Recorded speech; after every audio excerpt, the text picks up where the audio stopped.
मुंबई के एक पोश एरिया में एक पुरानी लेकिन भव्य हवेली थी जिसका नाम था मेहरविला।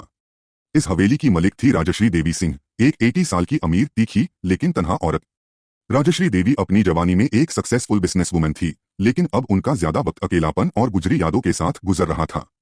एक दिन हवेली के बगल के पार्क में वॉक करते वक्त राजश्री देवी की मुलाकात हुई आरव से, एक 25 साल का नौजवान जो पार्क की सफाई करता था और छोटी मोटी नौकरियों से गुजारा करता था।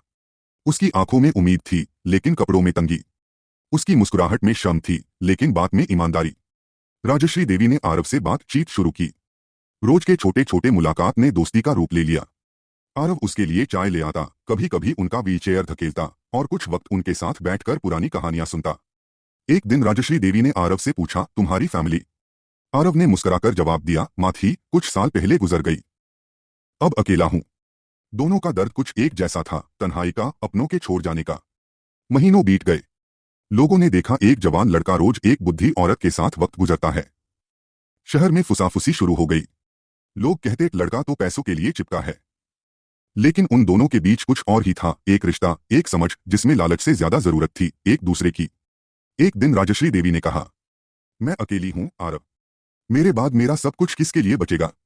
तुम पर भरोसा है मुझे? आरव ने आंखों में हैरानी लेकर पूछा, आप क्या कह रही है?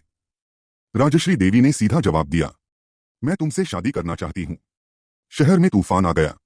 न्यूज चैनल्स ने हेडलाइन चला दी, 80 साल की बिलियनेयर ने की 25 साल के लड़के से शादी। सोशल मीडिया पर मेम्स बनने लगे, डिबेट्स होने लगे। कुछ ने आरव को गोल्ड डिगर कहा तो कुछ ने राजश्री देवी को क्रेजी कह दिया। शादी के बाद आरव पर सब नजर रखने लगे।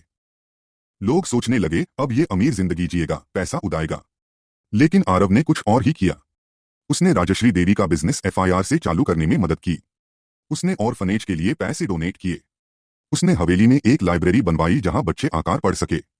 एक दिन एक जर्नलिस्ट ने आरव से पूछा, क्या आपने पैसों के लिए शादी की? आरव ने शांत स्वर में कहा, मैं उस वक्त भूखा था लेकिन मोहब्बत का भूखा। मां के बाद किसी ने मुझे इतना प्यार दिया तो वो राजश्री देवी थी। क्या पैसा प्यार के लिए बदला हो सकता है? शादी के 1 साल बाद राजश्री देवी की तबीयत खराब होने लगी। उनका हेल्थ गिरता गया। आरव ने दिन रात उनकी सेवा की, दवा, खाना, हर जरूरत बिना थके। एक रात राजश्री देवी ने आरव का हाथ पकड़ के कहा, तुमने मेरी जिंदगी के अंतिम दिनों को जीवन दिया है। शायद तुम्हें दुनिया समझ ना पाए लेकिन मैं जानती हूं तुमने मुझे सच्चा प्यार दिया। वही रात थी जब राजश्री देवी ने अपनी अंतिम सांस ली। राजश्री देवी ने अपनी वासियात में सब कुछ आरव के नाम कर दिया, प्रॉपर्टी, बैंक बैलेंस, बिजनेस। लोग FIR से बोलने लगे, देखा पैसा ही सब कुछ था। लेकिन आरव ने कुछ और ही किया। उसने आधी प्रॉपर्टी एक ट्रस्ट को डोनेट की, ऑर्फनेज खोला और एक ओल्ड एज होम बनाया, मेहरधाम, राजश्री देवी के नाम पर। आरव मीडिया से गायब हो गया। वो लोगों की मदद करता रहा लेकिन खुद हेडलाइंस से दूर। 10 साल बाद एक जर्नलिस्ट ने आरव को ढूंढ निकला। उसने पूछा, आपने सब कुछ मिलने के बाद सब कुछ लोगों को क्यों दे दिया?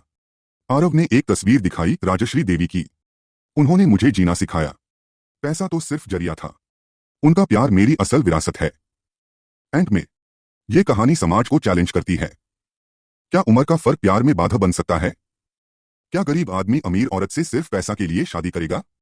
शायद कुछ लोग करें, लेकिन आरव और राजश्री देवी का रिश्ता उन जज्बातों से जुड़ा था जो समाज के सोच से पेयर्दा। प्यार का ना रंग होता है ना उम्र, बस एक जज्बा होता है जो जीवन को जीने लायक बना देता है।